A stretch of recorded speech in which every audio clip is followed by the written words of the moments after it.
جو بھی دشمن ہے میرے سلف کا جل رہا تھا جلا.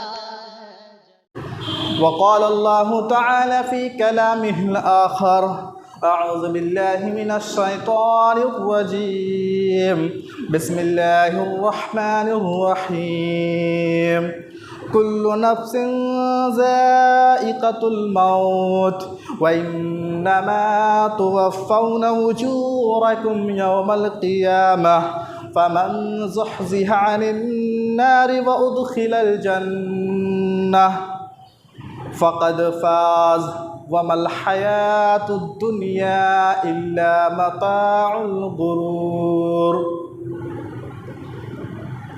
رب اشرح لي صدري ويسر لي أمري واحلل عقدة من لساني يفقهوا قولي.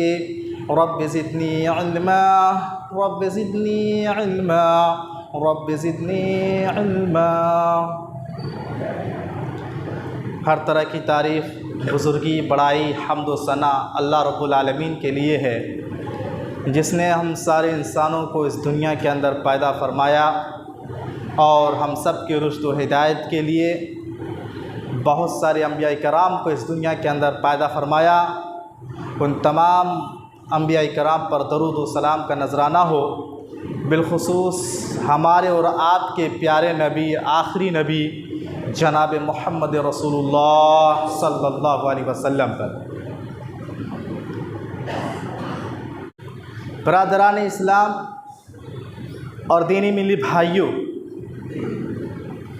آج کا موضوع خطابت ہے جنت میں لے جانے والے اعمال. میرے بھائیوں، ہم سب مسلمان ہیں، ہمارا ایمان اور عقیدہ ہے، بلکہ یقین ہے کہ اللہ تبارک و تعالی نے جنت بھی بنائی اور جہنم بھی. جنت مومنوں کا ٹھکانہ ہے، جہنم گناہ گاروں کا ٹھکانہ ہے. جس شخص کو جنت مل گئی وہ کامیاب ہے، اور جس کا ٹھکانہ جہنم مل گیا وہ ناکام و نامراد ہے. خطبہ مسنونہ کے بعد سورہ آل عمران آیت نمبر 185 آپ کے سامنے تلاوت کی گئی. اللہ تبارک و تعالی فرماتا ہے کل نفس ذائقۃ الموت. ہر نفس کو، ہر جاندار کو، ہر ذی روح کو موت کا مزہ چکھنا ہے. موت سے کوئی بھاگ نہیں سکتا، موت سے کوئی بچ نہیں سکتا. اللہ تبارک و تعالی فرماتا ہے وَإِنَّمَا تُوَفَّوْنَ أُجُورَكُمْ يَوْمَ الْقِيَامَةِ. اور یہ مت سمجھو کہ مرنے کے بعد تمہارا کام تمام ہو گیا، چاہے تم دنیا میں جیسے بھی عمل کرتے رہے.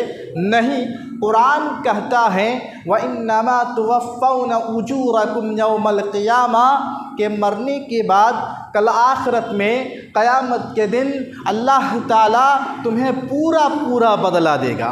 اگر دنیا کی اس زندگی میں تم نے نیکی کی ہے تو اس نیکی کا پورا بدلہ دیا جائے گا، اور اگر دنیا کی اس زندگی میں برائی کے کام کیے ہو، گناہ کا ارتکاب کیے ہو، معصیت کا ارتکاب کیے ہو، تو اس برائی اور اس گناہ کا پورا بدلہ دیا جائے گا. اور اللہ فرماتا ہے فَمَنْ زُحْزِحَ عَنِ النَّارِ وَأُدْخِلَ الْجَنَّةِ کہ کل قیامت کے دن جس کا داخلہ جنت میں مل گیا فقد فاز، وہ کامیاب ہے، اور جس کا ٹھکانہ جہنم مل گیا وہ ناکام ہے، نامراد ہے. وَمَا الْحَيَاةُ الدُّنْيَا إِلَّا مَتَاعُ الْغُرُورِ. اور قرآن کی آیت بتاتی ہے یہ دنیا کی زندگی، یہ دنیا سوائے دھوکے کے اور کچھ نہیں ہے. میرے بھائیوں، اس آیت کریمہ سے معلوم یہ ہوا کہ سب سے بڑی جو کامیابی ہے وہ یہ کہ انسان کو جنت مل جائے. اور ہر مسلمان کی یہ تمنا ہے، ہر مسلمان کی یہ خواہش ہے، اور ہونا بھی چاہیے کہ ہمیں جنت مل جائے. سوال یہ پیدا ہوتا ہے کہ کیا صرف تمناؤں سے جنت مل جائے گی؟ کیا صرف خواہش رکھنے سے جنت مل جائے گی؟ کیا صرف آرزو سے جنت مل جائے گی کہ ہم جنت میں جائیں گے؟ یہ تمنا ہے دلوں میں، کیا صرف ان تمناؤں سے، آرزوؤں سے جنت مل جائے گی؟ نہیں بلکہ شریعت نے جو جنت میں لے جانے والے اعمال بتائے ہیں، جنت میں جانے کے جو طریقے بتائے ہیں، جو راستے بتائے ہیں، ان راستوں پر چلنا پڑے گا، ان اعمال کو کرنا پڑے گا، تب جا کے یہ کامیابی ملے گی اور جنت جیسی نعمت ملے گی۔ تو آئیے ہم جانتے ہیں مختصراً ایک چند اعمال ایسے جو انسان کو جنت میں لے کر جانے والے ہیں، اور دیکھیں کیا یہ اعمال ہم سے ہو رہا ہے یا نہیں، کیا ان اعمال کو ہم انجام دے رہے ہیں یا نہیں، اور خود اپنا جائزہ لیں۔ سب سے پہلی چیز، ایمان کے ساتھ ساتھ عمل صالح، نیک عمل۔ انسان اللہ پر ایمان لے آیا، ہماری شریعت پر ایمان ہے، ارکان ایمان ہے، اس پر مکمل ایمان ہے، اس کے ساتھ ساتھ عمل سے اس کو ثابت کرنا پڑے گا۔ صرف ایمان کافی نہیں ہے، زبان سے کلمہ پڑھ لیا کافی نہیں ہے، بلکہ اس کو عمل سے ثابت کرنا پڑے گا۔ اسی لیے اللہ تبارک و تعالی قرآن میں فرماتا ہے اولئک والذین آمنوا وعملوا الصالحات اولئک اصحاب الجنہ ہم فیہا خالدون۔ اللہ فرماتا ہے وہ لوگ جو ایمان لے آئے اور ایمان لانے کے ساتھ ساتھ نیک عمل کرے، عمل صالح کرے، اولئک اصحاب الجنہ، یہی وہ لوگ ہیں جس کا ٹھکانہ جنت ہے، ہم فیہا خالدون، جس میں وہ ہمیشہ ہمیشہ رہنے والے ہیں۔ میرے بھائیوں، ہم صرف زبان سے کلمہ پڑھ دیے لا الہ الا اللہ، یہ کافی نہیں ہے۔ اگر ہم نے زبان سے کلمہ پڑھا ہے، اس بات کا اقرار کیا ہے اللہ کے سوا کوئی معبود نہیں، اللہ ہی عبادت کے لائق ہے، تو اسے عمل سے بھی ثابت کرنا پڑے گا، اسے عمل سے بھی ثابت کرنا پڑے گا۔ عبادت کی جتنے بھی شکلیں ہوں صرف اللہ کے لیے ہونی چاہیے، یہ لا الہ الا اللہ کا مطلب ہے۔ اور اگر ہم نے زبان سے اقرار کیا ہے اشہد ان محمد الرسول اللہ، کہ محمد اللہ کے رسول ہیں، تو عمل سے بھی یہ ثابت کرنا پڑے گا، ہم مانتے ہیں محمد کو کہ اللہ کے رسول ہیں صلی اللہ علیہ وسلم، نبی صلی اللہ علیہ وسلم کی محبت، نبی کی اطاعت، نبی کی فرما برداری، نبی کی سنتوں پر عمل، یہ عمل سے ثابت کرنا پڑے گا۔ صرف زبان سے ہم نے کہہ دیا لا الہ الا اللہ محمد الرسول اللہ، یہ دعویٰ کافی نہیں ہے۔ اور قرآن کہتا ہے والذین آمنوا وعملوا الصالحات، جو ایمان لائے اور ایمان لانے کے ساتھ ساتھ عمل سے اس ایمان کا ثبوت دیا، عمل صالح کیا، اللہ تعالیٰ فرماتا ہے ایسے لوگوں کا ٹھکانہ جنت ہے۔ میرے بھائیوں، اور غور کرنے کی بات یہ ہے، اگر آپ قرآن پڑھیں گے تو پتہ چلے گا اللہ تبارک و تعالیٰ نے ایک جگہ نہیں کئی جگہوں پر قرآن پاک میں ایمان کے ساتھ عمل صالح کرنے کا حکم دیا ہے۔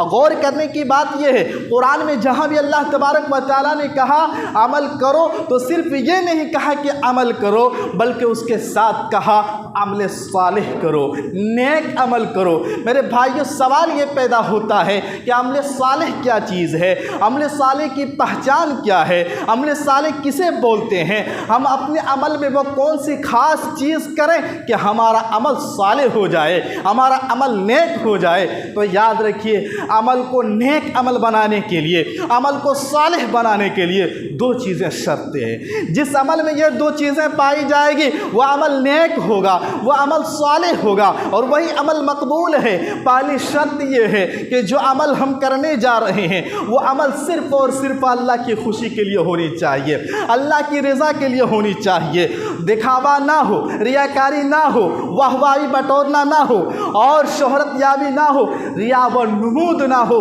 بلکہ وہ عمل ہم جو کرنے جا رہے ہیں اس عمل سے اللہ کو خوش کرنا مقصود ہو، پہلی شرط۔ اور دوسری شرط، ہم جو عمل کر رہے ہیں وہ عمل سنت رسول کے مطابق ہو، من مانی نہ ہو، ہم جیسے چاہیں ویسے عمل کریں، آپ جیسے چاہیں ویسے عمل کریں، نہیں، وہ عمل شریعت سے اس کا ثبوت ملتا ہو، نبی کی مہر لگی ہوئی ہو، اللہ کے نبی صلی اللہ علیہ وسلم کے سنت کے مطابق وہ عمل ہو۔ جس عمل میں یہ دو چیزیں پائی گئی وہ عمل نیک ہے، وہ عمل صالح ہے۔ اور قرآن کہتا ہے والذین آمنوا وعملوا الصالحات، جو ایمان لائے اور ایمان لانے کے ساتھ ساتھ عمل عمل صالح کرے، اولئک اصحاب الجنہ، ایسے ہی لوگوں کا ٹھکانہ جنت ہے، ہم فیہا خالدون، جس میں ہمیشہ ہمیشہ رہنے والے ہیں۔ تو یہ پہلی چیز ہے۔ دوسری چیز جو انسان کو جنت میں لے کر جائے گی، پیارے نبی صلی اللہ علیہ وسلم نے ایک حدیث پاک میں 2 چیز کا ذکر فرمایا۔ اللہ کے نبی صلی اللہ علیہ وسلم سے سوال کیا گیا، اللہ کے نبی صلی اللہ علیہ وسلم سے پوچھا گیا، اے اللہ کے رسول آپ بتائیے کہ وہ کون سی چیز ہے جو انسان کو سب سے زیادہ جنت میں لے کر جانے والی ہے؟ وہ کون سا عمل ہے جس عمل سے انسان سب سے زیادہ جنت میں جائیں گے؟ کیا ہے وہ چیز جو انسان کو سب سے زیادہ لوگوں کو جنت میں لے کر جائے گی؟ تو اللہ کے نبی صلی اللہ علیہ وسلم نے کیا فرمایا؟ پیارے نبی صلی اللہ علیہ وسلم نے کہا، پہلی چیز تقوی اللہ، اللہ کا ڈر، اللہ کا خوف، اور دوسری چیز آپ صلی اللہ علیہ وسلم نے فرمائی وحسن الخلق، حسن اخلاق، حسن کردار۔ میرے بھائیو یہ 2 چیزیں انسان اپنے اندر پیدا کر لے، پیارے نبی صلی اللہ علیہ وسلم فرماتے ہیں کہ لوگ سب سے زیادہ جو جنت میں جائیں گے انہی 2 چیزوں کی وجہ سے، ایک اللہ کا ڈر ہو، دوسرا اخلاق صحیح ہو، کردار صحیح ہو، کیریکٹر صحیح ہو۔ اب ہم اپنی عملی زندگی کا جائزہ لیں، اس بات کو، نبی کے اس فرمان کو سامنے رکھیں، اور ہم اپنے اعمال کو دیکھیں، اپنی زندگی کو دیکھیں کہ ہماری زندگی میں اللہ کا ڈر کتنا ہے، اللہ کا خوف کتنا ہے۔ یاد رکھو میرے بھائیو، جس انسان کے دل میں اللہ کا ڈر ہو، اللہ کا خوف ہو، وہ کبھی برائیوں کو انجام نہ دے گا، کبھی وہ شرک کے قریب نہ جائے گا، کبھی وہ بدعات کو انجام نہ دے گا، کبھی وہ برائی کے قریب نہ جائے گا، گناہوں سے دور رہے گا، حرام کام کرنے سے، حرام کھانے سے، حرام کمانے سے بچے گا، جھوٹ بولنے سے بچے گا، زناکاری سے بچے گا، شراب نوشی سے بچے گا، غیبت چغل خوری سے بچے گا۔ جس انسان کے دل میں اللہ کا ڈر ہو وہ برائی کے قریب نہ جائے گا۔ لیکن جس انسان کے دل سے جب رب کا خوف نکل جائے، اللہ کا ڈر نکل جائے، وہ انسان منمانی زندگی گزارتا ہے۔ اس کو لاکھ حدیثیں سنائیں، لاکھ قرآن کی آیتیں سنائیں، اسے شریعت کی تعلیمات بتائیں، وہ عمل کرنے کے لیے تیار نہیں، کیونکہ جب رب سے نہیں ڈرتا ہے تو لوگوں سے کیا ڈرے گا؟ جب رب سے نہیں ڈرتا ہے تو پھر منمانی زندگی گزارنا شروع کر دیتا ہے، جو دل چاہتا ہے وہ کرتا ہے۔ ہرگز نہیں، اللہ کا ڈر پیدا کیجئے، اللہ سے ڈریے۔ جس انسان کے دل میں اللہ کا ڈر ہوگا وہ ہر نماز کا پابند بنے گا، سچ بولنے کا اہتمام کرے گا، تلاوت قرآن کا اہتمام کرے گا، صدقہ و خیرات کا اہتمام کرے گا، نیک اعمال کا اہتمام کرے گا، نیکیوں کی طرف اس کا دل راغب ہوگا جس کے اندر اللہ کا ڈر ہو۔ تو پیارے نبی فرماتے ہیں پہلے چیز تقوی اللہ، اللہ کا ڈر، اللہ کا خوف، اور دوسری چیز آپ نے فرمایا حسن الخلق، حسن اخلاق، حسن کردار۔ اللہ اکبر! ہمارے جو پیغمبر، ہمارے آخری نبی، ہمارے لیے جو آئیڈیل، ہماری آخری نبی، پیارے نبی جناب محمد رسول اللہ صلی اللہ علیہ وسلم کے اخلاق دیکھیں، پیارے نبی صلی اللہ علیہ وسلم کے کردار دیکھیں۔ آپ نبی صلی اللہ علیہ وسلم کی پوری زندگی پڑھ ڈالیے، اور زندگی کے جس عنوان سے آپ اس کو دیکھنا چاہیں، آپ کا اخلاق اور کردار بے مثال ہے، بے مثال ہے۔ آج ہم مسلمانوں کا اخلاق، ہم مسلمانوں کے کردار اس قدر بگڑتا جا رہا ہے، آج اخلاق کا جنازہ نکلتا ہوا دکھ رہے ہیں، آج اخلاق بگڑتے جا رہا ہے، چاہے وہ معاملات ہو، چاہے لین دین ہو، چاہے عبادات کے تعلق سے ہو، چاہے رہن سہن ہو، چاہے ہمارے لباس ہو۔ آج دیکھیے ہمارے اخلاق کیسے ہیں، ہمارے کردار کیسے ہیں۔ افسوس ہوتا ہے آج ایک مسلمان اور ایک غیر مسلمان بھائی کو اکٹھا کر دیا جائے، دیکھنے والا فرق نہیں کر پاتا ہے یہ مسلمان ہے کہ غیر مسلمان ہے۔ اس کی چال ویسے جیسے غیروں کا، اس کی زبان ویسے جیسے غیروں کا، اس کی لباس ویسے جیسے غیروں کا، اس کا چہرہ ویسے جیسے غیروں کا، اس کے اٹھنا بیٹھنا ویسے جیسے غیروں کا۔ پتہ نہیں چل پاتا ہے یہ مسلمان ہے یا غیر مسلمان ہے۔ آج ہمارے اخلاق ایسے ہیں، ہمارے کردار ایسے ہیں، ہماری زبان، ہمارے چہرے سے بھی پتہ نہیں چلتا یہ مسلمان ہے، ہمارے چہرے ظاہر میں نبی کی وہ سنت نہیں ہے۔ افسوس افسوس، ہم کس طرح مسلمان ہیں، ہمارے اخلاق کیسے ہیں، ہماری کردار کیسے۔ اللہ اکبر، وہ نبی کا دور تھا، صحابہ کرام کا دور تھا۔ نبی صلی اللہ علیہ وسلم کے اخلاق کو دیکھ کر، صحابہ کرام کو اخلاق کو دیکھ کر، جو آپ کے دشمن ہوا کرتے تھے، جو اسلام کے دشمن ہوا کرتے تھے، جو قرآن و سنت کے دشمن ہوا کرتے تھے، وہ اس بات کی گواہی دینے پر مجبور تھے کہ واقعی میں نبی صلی اللہ علیہ وسلم کے اخلاق ہیں، صحابہ کرام کے اخلاق ہیں، اور وہ اسلام قبول کر لیا کرتے تھے۔ آج ہماری حالت ایسے ہے، آج ہمارے اخلاق اتنے بگڑے ہیں کہ ہم خود آپس میں ایک دوسرے سے دور ہوتے جا رہے ہیں۔ غیر تو غیر، غیر تو غیر، آج ایک مسلمان دوسرے مسلمان سے دور ہے، کیوں؟ ہماری بد اخلاقی اور ہماری بد کرداری کی وجہ سے۔ تو میرے بھائیوں، کہنے کا مطلب یہ ہے کہ پیارے نبی صلی اللہ علیہ وسلم سے پوچھا گیا کہ جنت میں سب سے زیادہ لوگ کس وجہ سے جائیں گے؟ تو پیارے نبی صلی اللہ علیہ وسلم نے فرمایا تقوی اللہ، اللہ کا ڈر، وہ حسن الخلق، حسن اخلاق، حسن کردار۔ اس لیے اپنے کیریکٹر کو، اپنے کردار کو، اپنے اخلاق کو سیرت رسول کے مطابق ڈھالیے، انشاءاللہ دیکھیے کس طرح جنت نصیب ہوتی ہے، دنیا اور آخرت کیسے سنورتی ہے۔ اسی طرح میرے بھائیوں، جنت میں لے جانے والے جو اعمال ہیں ان میں سے ایک ہے اللہ اور اس کے رسول کی اطاعت کرنا۔ نبی کریم صلی اللہ علیہ وسلم کی بات، اللہ کی بات پر عمل کرنا، اللہ کی بات آ جائے اس کو فالو کرنا، رسول کی بات آ جائے اس کی اطاعت کرنا۔ حدیث دیکھیے، ایک صحابی رسول اللہ کے نبی صلی اللہ علیہ وسلم کی خدمت میں حاضر ہوتے ہیں اور کہتے ہیں اللہ کے رسول، میں آپ سے بہت زیادہ محبت کرتا ہوں، میں اپنی جان سے بھی زیادہ، اپنے ماں باپ سے بھی زیادہ، اپنی اولاد سے بھی زیادہ، اپنے مال دولت سے بھی زیادہ اللہ کے رسول میں آپ سے محبت کرتا ہوں۔ جب مجھے آپ یاد آتے ہیں اللہ کے رسول، مجھے اس وقت تک سکون نہیں ملتا، مجھے اس وقت تک قرار اور چین نہیں ملتا جب تک میں آپ کا دیدار نہ کر لوں، جب تک میں آپ کو دیکھ نہ لوں۔ صحابی رسول کہتے ہیں اللہ کے رسول، لیکن میں یہ بھی سوچتا ہوں کہ ایک دن تو ہم مر جائیں گے، ایک دن آپ بھی اس دنیا سے رخصت ہو جائیں گے، اور جنت میں تو آپ نبیوں کے ساتھ ہوں گے، جنت میں آپ نبیوں کے ساتھ ہوں گے۔ اللہ کے رسول، اگر میں جنت میں چلا بھی گیا تو جنت میں آپ کا دیدار کیسے کروں، جنت میں آپ کے ساتھ کیسے رہ پاؤں، جنت میں آپ کو دیکھنا چاہوں کیسے دیکھوں؟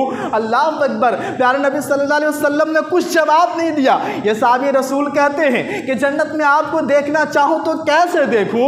صحابی اللہ کے رسول صلی اللہ علیہ وسلم خاموش ہو جاتے ہیں، کچھ دیر تک خاموش رہتے ہیں، یہاں تک کہ جبرائیل علیہ السلام یہ آیت کریمہ لے کر نازل ہوتے ہیں، اور اللہ تعالیٰ کی آیت، اللہ کی آیت یہ وحی لے کر نازل ہوتے ہیں۔ وَمَن يُطِعِ اللَّهَ وَالرَّسُولَ فَأُولَٰئِكَ مَعَ الَّذِينَ أَنْعَمَ اللَّهُ عَلَيْهِمْ مِنَ النَّبِيِّينَ وَالصِّدِّيقِينَ وَالشُّهَدَاءِ وَالصَّالِحِينَ۔ اللہ فرماتا ہے کہ جو شخص اللہ کی اطاعت کرے گا، رسول کی اطاعت کرے گا، کل قیامت کے دن وہ نبیوں کے ساتھ ہوگا، صدیقین کے ساتھ ہوگا، شہداء کے ساتھ ہوگا، صالحین نیک لوگوں کے ساتھ ہوگا۔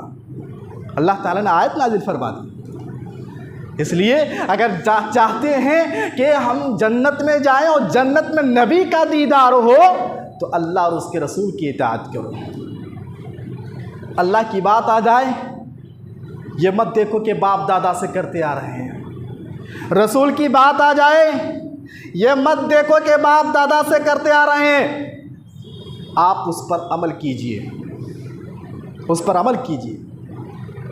ایک اور حدیث دیکھیے، صحیح بخاری کی حدیث ہے، پیارے نبی صلی اللہ علیہ وسلم فرماتے ہیں کل امتی یدخلون الجنہ الا من ابا۔ اللہ کے رسول صلی اللہ علیہ وسلم فرماتے ہیں کہ میری امت جنت میں جائے گی سوائے اس شخص کے جس نے میرا انکار کر دیا۔ اللہ کے رسول سے پوچھا صحابہ کرام نے، اللہ کے رسول آپ کا انکار کون کرے گا؟ کون ہے جو آپ کا انکار کرے گا؟ تو اللہ کے نبی صلی اللہ علیہ وسلم نے فرمایا کہ جس نے میری اطاعت کی وہ جنت میں داخل ہوگا، اور جس نے میری نافرمانی کی اس نے میرا انکار کیا۔ رسول کی نافرمانی رسول کا انکار کرنا ہے۔ اللہ اکبر۔ اب ہم اپنی زندگی کو دیکھیں، روزمرہ کی جو زندگی ہے، ہم سے نبی صلی اللہ علیہ وسلم کی کتنی نافرمانی ہوتی ہے۔ سب سے پہلی بات اللہ کا بھی حکم ہے، رسول کا بھی حکم ہے کہ نماز پڑھو، اور فجر کی نماز ہم سوئے رہتے ہیں۔ یہاں ہوا کہ نافرمانی کی نہیں؟ یہاں نافرمانی ہوئی کہ نہیں؟ آپ خود اپنا فیصلہ لیجئے، جائزہ لیجئے۔ میں ایک مثال دیا ہوں، اس طرح کئی چیزیں ہیں ہماری زندگی میں، دیکھیں کہ کہاں ہم رسول کی نافرمانی کر رہے ہیں۔ اور پیارے نبی صلی اللہ علیہ وسلم فرماتے ہیں جس نے میرے رسول کی نافرمانی کی اس نے رسول کا انکار کر دیا، اور جس نے رسول کا انکار کر دیا وہ جنت میں نہیں جا سکتا، وہ جنت میں نہیں جا سکتا۔ اس لیے میرے بھائیوں، اللہ کے رسول صلی اللہ علیہ وسلم، ہماری شریعت کہتی ہے کہ جنت چاہتے ہو تو اللہ کی اطاعت کرو، رسول کی اطاعت کرو۔ اسی طریقے سے ایک اور چیز، فرض نماز کے ساتھ ساتھ جو سنتوں کا اہتمام کرتے ہیں، نوافل کا اہتمام کرتے ہیں، یہ چیز بھی جنت میں لے کر جانے والی ہے۔ فرض تو پڑھنا ہی ہے، وہ معاف نہیں ہے۔ آج ہم غافل ہیں، بے حس ہیں، ہمارا ایمان کمزور ہے، فرض کی ہمارے یہاں کوئی اہمیت نہ رہ گئی، نماز چھوٹے یا نہ چھوٹے کوئی ٹینشن نہیں، کوئی فکر نہیں۔ فرض تو اللہ تعالیٰ پوچھے گا اس کے بارے میں۔ فرض کے ساتھ ساتھ جو سنتوں کا اہتمام کرے، نفلی نمازوں کا اہتمام کرے۔ حدیث دیکھیے، اللہ اکبر، حضرت ربیعہ رضی اللہ تعالیٰ عنہ کہتے ہیں، ان کے بارے میں آتا ہے کہ وہ نبی کریم صلی اللہ علیہ وسلم کی بڑی خدمت کیا کرتے تھے۔ نبی صلی اللہ علیہ وسلم کے لیے وضو کا پانی مسواک لا کر دیا کرتے تھے۔ ایک دن وہ اصحابی رسول کہتے ہیں، ایک دن اللہ کے رسول صلی اللہ علیہ وسلم نے مجھ سے کہا، فقال علی سل، اے ربیعہ مانگو، آج مجھ سے تم کیا مانگتے ہو؟ اللہ اکبر۔ وہ صحابی رسول کہتے ہیں، اللہ کے رسول نے اتنی بڑی بات کہہ دی، میں اللہ کے رسول سے کیا مانگوں؟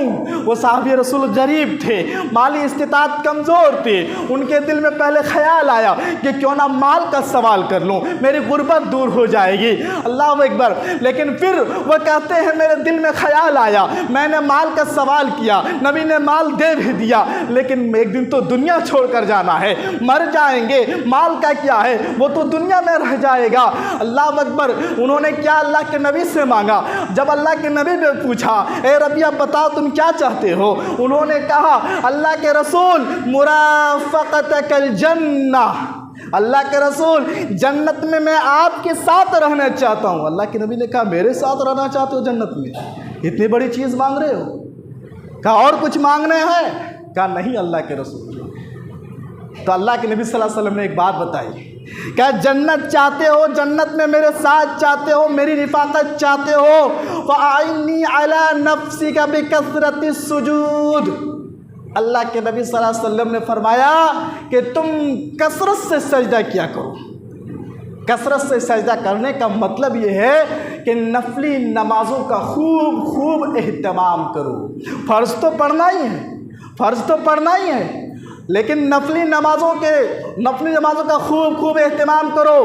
فرض کے بعد جو سنتیں ہیں، فرض کے پہلے جو سنتیں ہیں، تہجد کی نماز ہے اور دیگر اوقات میں جو نفلی نمازیں پڑھتے ہیں، ان نمازوں کا، ان نفلی عبادتوں کا خوب اہتمام کرو۔ جنت میں نبی صلی اللہ علیہ وسلم کی رفاقت مل جائے گی۔ اور میرے بھائیوں، آج تو حالات یہی ہے کہ ہم اللہ کی طرف لوٹیں، رسول کی طرف لوٹیں، نمازوں کا پابند بن جائیں، فرض نمازوں کا پابند بن جائیں اور نفلی عبادتوں کا پابند بن جائیں، اور رب سے دعا کریں۔ آج دیکھو، جو بھی اخبارات سے جڑے ہوئے ہیں، سوشل میڈیا سے جڑے ہوئے ہیں، جو نیوز وغیرہ دیکھتے ہیں، وہ جانتے ہیں کہ آج مسلمان کس دور سے گزر رہا ہے۔ ہم دین سے دور ہیں، اللہ سے دور ہیں، اللہ کے گھر سے دور ہیں، اور یہ مسلمان بے حس کم ہوتی جا رہی ہے، غافل ہوتی جا رہی ہے۔